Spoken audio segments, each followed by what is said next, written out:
আসসালামু আলাইকুম।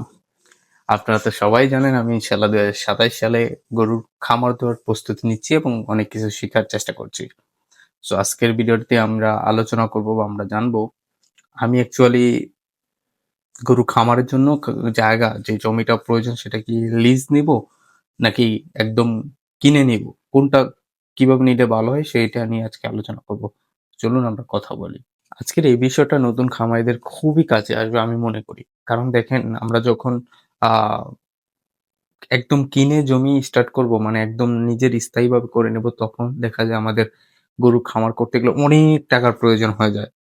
সেখানে দেখা যায় গরুর শেডে আমরা ভালোভাবে করতে পারি না। গরু আমরা ভালো মতন কিনতে পারি না, ভালো কোয়ান্টিটি মানে অনেক কোয়ান্টিটি একসাথে নিতে পারি না। যেটা পুরো জমির মধ্যে চলে যায়।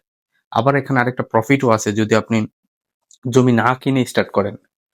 এখানে অনেক আপনি শিখতে পারবেন। থাকে না ভাড়া দিয়ে আপনি অনেক যখন ইনভেস্ট করে ফেলবেন তখন একটা আপনার চিন্তা থাকে মাথায়।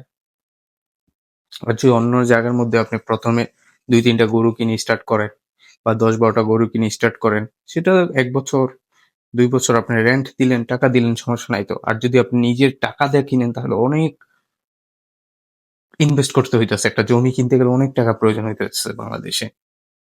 সো আমার মনে হয় যে ১ম অবস্থায় না কিনে শুরু করাটাই বেটার হবে আমার কাছে মনে হয় যে ভাড়া নিতে পারেন, রেন্ট নিতে পারেন ১ বছর ২ বছরের জন্য। দেন আপনি ধীরে যদি দেখেন আপনার ওই ফার্মিং সেক্টরে অনেকটা অভিজ্ঞতা হয়ে যান, অনেক কিছু জেনে যান, দেন আপনি কিনতে পারেন। যদি আপনার সামর্থ্য থাকে, আপনার এত বিনিয়োগ করার ক্ষমতা থাকে তাহলে আপনি জমি কিনতে পারেন। তবে একটা জিনিস কি ভাই আপনি যদি জায়গা লিজ নিয়ে শুরু করেন তাহলে ওইখানেও কিন্তু কিছু সমস্যা থাকে। যেমন আপনি বছরের পর বছর বা চুক্তি শেষে আবার আপনার নবায়ন করতে হবে। এখানে অনেক টাকা প্রয়োজন। আবার স্থায়ীভাবে কোনো কিছু আপনি তৈরি করতে পারবেন না। যে থাকে না স্থায়ীভাবে আমি একটা ভালো ফার্ম তৈরি করব, স্থায়ীভাবে আমি একটা শেড তৈরি করব। এরকম পারবেন না। কারণ ওই জায়গাটা আপনার না। সো ২ টার মধ্যেই একটু আছে যদি আপনার এবিলিটি থাকে তাহলে আপনি বিনিয়োগ করুন।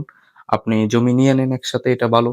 কিন্তু আমার মতে ১ম অবস্থায় আপনার নিজের জমি না কিনাই উত্তম হবে। কারণ আপনি জানেন না এই সেক্টর জাস্ট আসতেছেন। সো লিজ নিয়ে ১-২ বছর আপনি ট্রাই করেন। ওইখানে অভিজ্ঞতা হলে দেন আপনি কিনে নেন। তবে আপনাদের কাছে কি মনে হয়? জমি কিনে শুরু করা ভালো নাকি লিজ নিয়ে শুরু করা ভালো হবে খামার? এই বিষয়টা কমেন্ট করে জানাবেন। আর আমার ২০২৭ সালে খামার শুরুর যাত্রাটার সাথে থাকার জন্য আপনাদের ধন্যবাদ এবং যারা এখনো যুক্ত হন নাই দয়া করে সাবস্ক্রাইব করে দিবেন আমার চ্যানেলটা। ধন্যবাদ।